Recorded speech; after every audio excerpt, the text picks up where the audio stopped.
Today I want to talk to you about how you as an ordinary Rotarian can do extraordinary things through the power and the leverage of Rotary.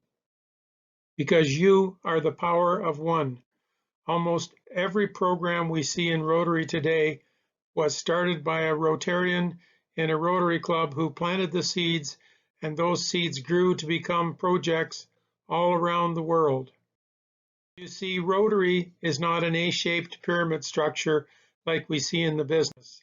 I believe Rotary is an inverted pyramid. It's an upside-down organization with the members of every Rotary club at the top of our Rotary International organization, followed by the club president and the directors in the club, then the governor and the assistant governors around the districts, and at the very bottom we have our Rotary International president, our Rotary International Board of Directors, and our trustees for the foundation. It is you as the Rotarian that is at the top of this organization. All of these programs you see here were started by Rotarians who planted seeds in their local community Rotary clubs. I don't have time to go into each of them in detail today, but we're going to focus mainly on Rotary's contributing founders for the United Nations. Back in 1945, it was 49 Rotarians who participated at the United Nations Charter meeting in 1945. Many of us maybe know this part of the history, but several don't understand the reason why Rotary got invited to these meetings to begin with. And that was started by a Rotarian in Nashville, Tennessee, who had an idea of promoting Rotary International Institute of Understanding. And these events spread to Houston, they spread to Dallas in Texas. In fact, they spread to over 2,000 locations around the world where country statesmen, prime ministers and premiers, and all of the senior level government dignitaries knew Rotary for this initiative promoting the idea of international understanding and world peace. So when President Roosevelt and Winston Churchill had the idea of convening a meeting to develop the United Nations, they said we need to have Rotary there because they are already doing a lot of what we hope that the UN might accomplish in the future. And that, my friends, is why we were in San Francisco. But Rotarians did much more than just attend the meetings. Well before those meetings in 1945, the call went out around the Rotary world for Rotarians and Rotary clubs to give input as to what we thought might be good input for the meetings that the Rotarians were attending. In fact, we had a conference at a location called Dumbarton Oaks, which resulted in this document on the left being published, containing all of the input and the ideas that Rotarians had around the world to contribute to the San Francisco meeting. And then after the meeting in San Francisco, where the charter document was written, and by the way, the first draft of the UN Charter was written by a Rotarian in South Africa, Rotary International published a document called From Here On. And on the right side of the page was the charter content, and on the left side of each page was the input and the commentary by the Rotarians regarding each paragraph of the charter.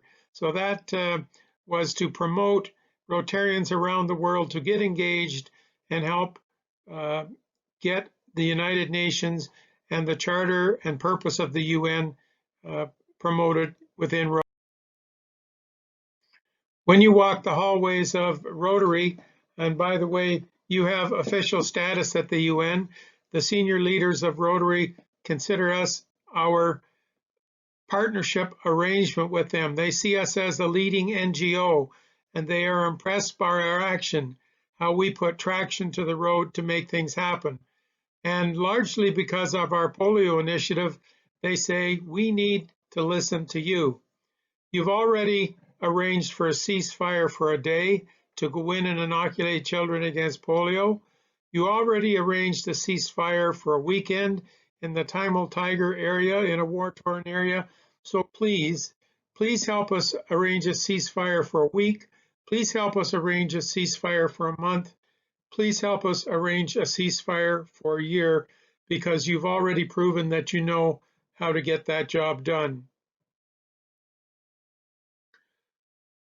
The leaders at the United Nations also ask us to do these things. They hope that we can continue to create public awareness about all of the global issues. They hope we can strengthen and scale up our already successful programs through our Rotary Foundation. They hope that we can build more capacity in our focus area of literacy and education, because those of us in international development know that it is the literacy and education that acts as a pathway from poverty for many of these people. They also hope that we can continue with our exchange programs to promote tolerance and respect around the world. And lastly, but likely most importantly, they're hoping we can demand accountability from each of our governments and our service providers around the world, because too many times state leaders come out of G20 summit meetings or other United Nations meetings, and they say what they think the TV cameras want to hear in terms of their pledges and the action steps they're going to be taken, but then they go home and they do very little. And currently, most countries around the world aren't even coming to half of what they dedicated themselves to do in the area of international service globally. So we need to hold our governments more accountable. When you think of it, the first draft of the UN Charter was written by a Rotarian, and the Sustainable Development Goals have also had input from Rotary. And so the areas of focus of Rotary are very similar to the UN Sustainable Goals. So we both have the same end result in mind. We are both on the same track to accomplish the same things to make the world a better. So how can we do this through Rotary? Well, at the Rotary International level, we are trying to build better, more solid relationships with these UN affiliates from all around the world. We're trying to be more than the sum of our parts by joining together and working on projects in harmony. What you can do locally is get engaged at the local level to support the UN. One of the most popular ones is the MUNAs, the Mock United Nations Assemblies, where we have debates at high school, college, and university levels.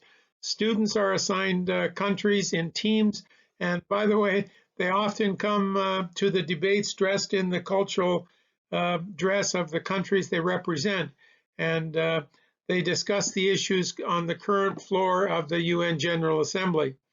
There is an organization called WFUNA, World Federation of United Nations Assemblies, which is an umbrella over the country association. So in my case, I'm affiliated with the Canada UN Association, but they also have one in the US with chapters all across each country in the major cities. So you can support the Model UNs. You can use your Rotary Foundation projects to help reach the Sustainable Development Goals. You can network with the local affiliates and look up a chapter in your city. They would be more than excited to have Rotarians join their group, and often they have monthly or bi-monthly meetings to promote the United Nations SDGs. Of course, we want to continue our exchange programs and do whatever we can to promote and hold our governments to be accountable they're making for international development. So you have a Rotary toolbox. We have scholarships that send people abroad every year, the World Peace Scholarship, the Ambassadorial Scholarship. We have our Rotary Foundation programs that I don't have time to go into. We have our Rotary Network, where we have 1.2 million friends all around the world to share information with and get to know each other with. Our exchange programs, our United Nations Rotary Friends on Facebook. In fact, there's a group on Facebook called United Nations Rotary Friends. Please go join them and get more involved. And of course, we have our matching global grants. So let's take a look at how our grants help on projects around the world and go from there. If I was with you in person, I would do a live magic show on stage, but because I'm not able to be with you in person, I'm going to share with you a short video showing you how simple it is to do a global grant. So you'll see a lady come up on the stage, and she's donating $5 from her club. Through magic tricks, I turned that $5 into two $5 bills equaling $10. Then from the gentleman who donated $10 to the Rotary Foundation, he made an investment in helping make a difference. And I take that $10 and through my magic Rotary Foundation printing press, I print off a $20 bill from his $10 bill to show the magic of our matching grants. So please enjoy this little show.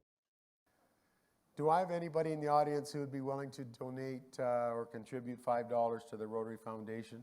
Okay, ma'am. Come on up with your $5. While she's coming up, do I have anybody who would invest $10 in the foundation? Understanding, of course, sometimes investments do carry an element of risk. Okay, we got a fellow here. Okay, come on up, sir, with your money. And I'm just going to show you very quickly how simple it is to do a foundation matching grant. Okay, so we've got $5. Your club, ma'am? Dearborn Heights. Dearborn Heights. Thank you so much. So the Dearborn Heights Club want to do a project, and they've got $5. And what are they going to do, assuming they've got the paperwork all done, they've got their partner, what is the thing that they want to do? What's the first step once they got the paperwork done? Submit it to the district for DDF match if the district has budget to do that, right? So what we're going to do is we're going to prepare the $5.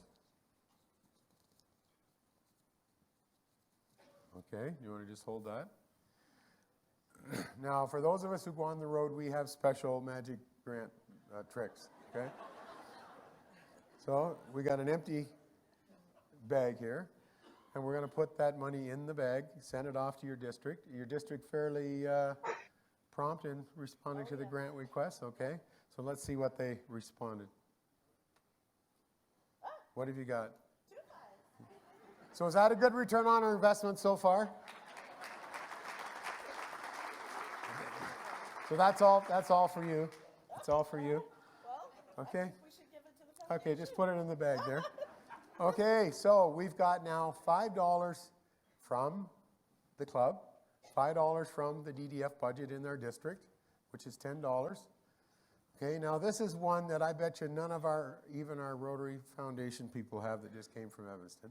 But those of you who are allowed into the basement in the Evanston office know that we've got a big printing press there that prints all the money for the grants.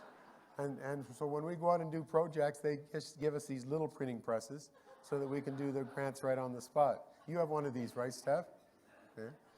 So what we're going to do is we're going to take $10, okay? We're going to send that to Rotary Foundation in Evanston. We're going to ask them to match our grant, right? So tell the folks what you might have there. I have a 20. Is that a good return on your investment? Yes, it is.